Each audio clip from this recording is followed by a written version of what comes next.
Texas, 1966. The road stretched endlessly beneath the heat. Asphalt shimmered like liquid, and the air felt heavy, unmoving, as if the land itself was holding its breath. Small towns passed by in silence, their diners glowing faintly at dusk, radios humming with familiar songs. On that night, nothing seemed out of place. 3 teenagers drove together, windows down, laughter mixing with the warm wind. Youth carried its own illusion of safety. The world still felt wide, forgiving, predictable. They didn't notice the car behind them at first. Kenneth McDuff had been watching for a while. He was 20 years old, broad, solid, with a presence that filled space without effort. He didn't talk much. He didn't need to. People sensed something in him and stepped aside without knowing why. When he finally approached them, there was no rush, only certainty.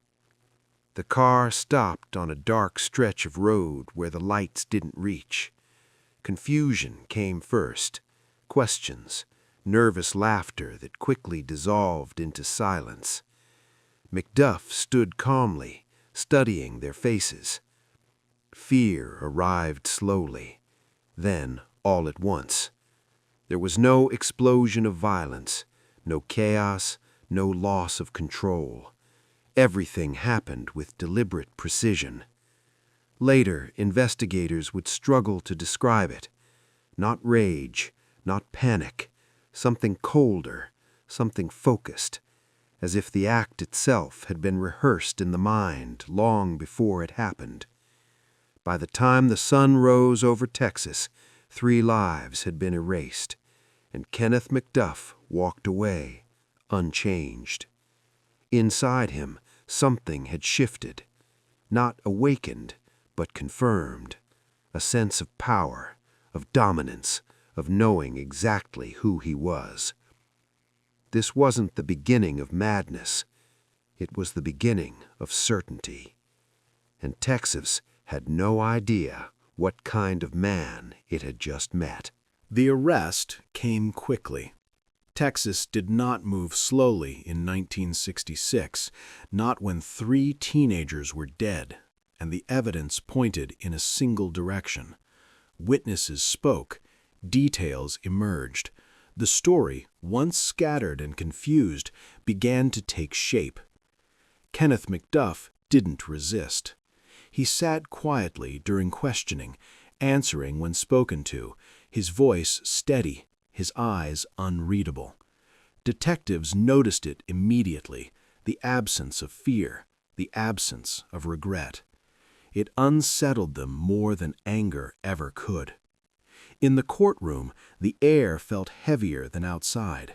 Families filled the benches, clutching photographs and folded hands. Every sound echoed: footsteps, whispers, the scrape of a chair against the floor. McDuff stood before the judge without emotion. The sentence was clear: death. No hesitation, no ambiguity. For a moment, the room seemed to exhale. Justice, at least on paper, had been served. The families believed the nightmare was over. The state believed it had done its duty. McDuff showed no reaction. He listened as if the words belonged to someone else, as if time itself would eventually bend in his favor. Prison closed around him with steel and routine. Days became numbered, identical, predictable. Guards watched him carefully. Psychologists observed him quietly, noting what wasn't there: remorse, guilt, empathy. They wrote their reports. They warned the system. But outside the prison walls, the world changed.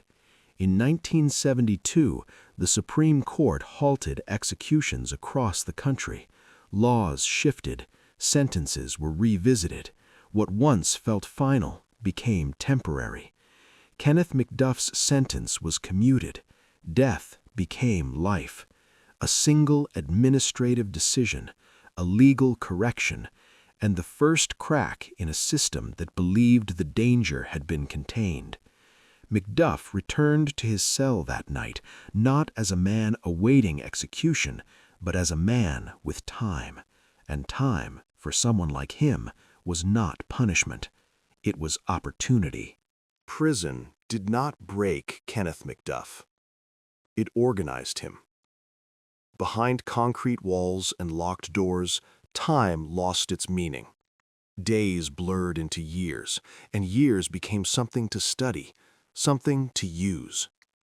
McDuff learned quickly that survival in prison had little to do with strength and everything to do with observation.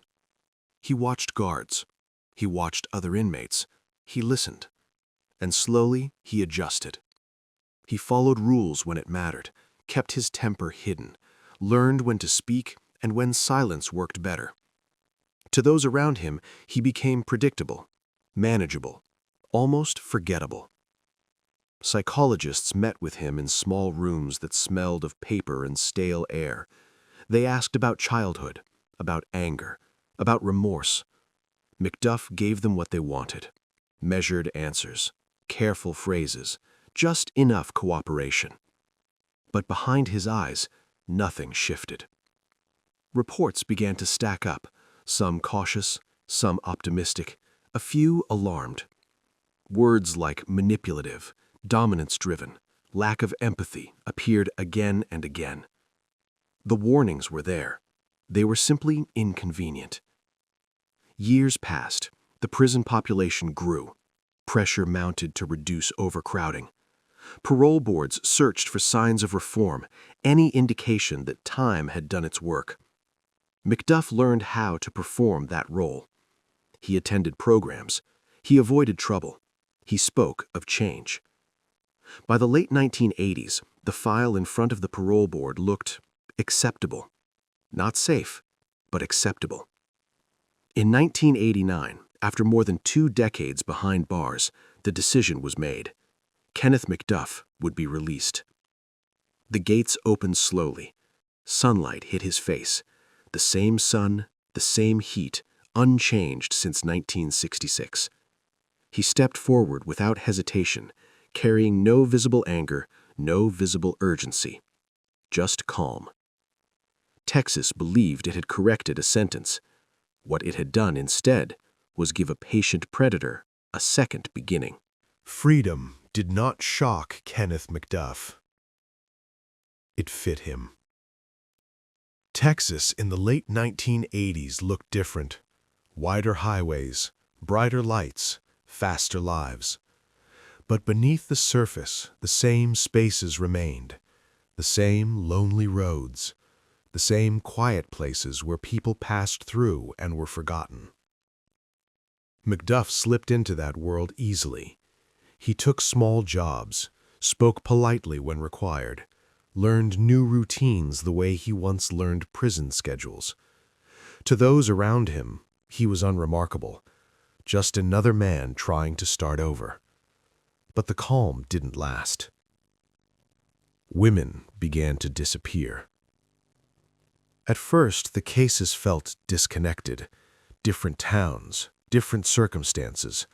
A woman last seen at a gas station, another hitchhiking, another walking alone at night.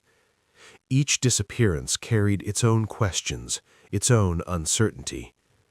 Then bodies were found. Strangled, left in remote areas, stripped of urgency as if the killer had all the time in the world. Investigators struggled to connect the dots. The years between crimes blurred memory. Records were incomplete. No one wanted to believe a man once sentenced to death was walking free and killing again. McDuff moved with confidence now. He understood mistakes. He understood patience. He understood that silence was his greatest weapon. When he approached women, he didn't threaten at first. He spoke calmly, offered rides, created moments of false safety. Control came not through force, but through timing. Each crime felt deliberate, practiced, as if he were reclaiming something taken from him years earlier. Police departments shared notes. Patterns slowly emerged: the method, the geography, the restraint. And somewhere in those files a familiar name waited to be rediscovered. By the time investigators began to look backward, truly backward, the truth was already moving ahead of them. Kenneth McDuff was no longer a mistake on paper. He was active, he was free, and he was hunting again. The pattern could no longer be ignored. Investigators compared timelines, locations, methods. The gaps between disappearances began to close, revealing a shape that felt horribly familiar. The strangulation, the isolation, the calm efficiency. And then the name surfaced: Kenneth McDuff. A man once sentenced to death, a man released by procedure, a man who should never have been free. Survivors came forward. Witnesses described a broad-shouldered man with a steady voice, someone who never seemed rushed, never panicked, someone who controlled the moment from the start. In 1992, McDuff was arrested again. This time, there was no confusion, no hesitation. The evidence was overwhelming, the connections undeniable. What had once been dismissed as coincidence now stood as a clear continuation. The courtroom filled once more, but the mood had changed. There was no relief, only anger and regret. The state had failed, and people had paid for it. McDuff was sentenced to death again. The process moved carefully this time, burdened by the weight of its own mistake. Appeals were exhausted. Delays ended. In 1998, Kenneth McDuff was executed by lethal injection. The room was quiet. Too quiet. Because justice, this time, felt incomplete, not for lack of punishment, but for how long it had been delayed. McDuff did not become a legend. He became a warning, a reminder that monsters do not always break down.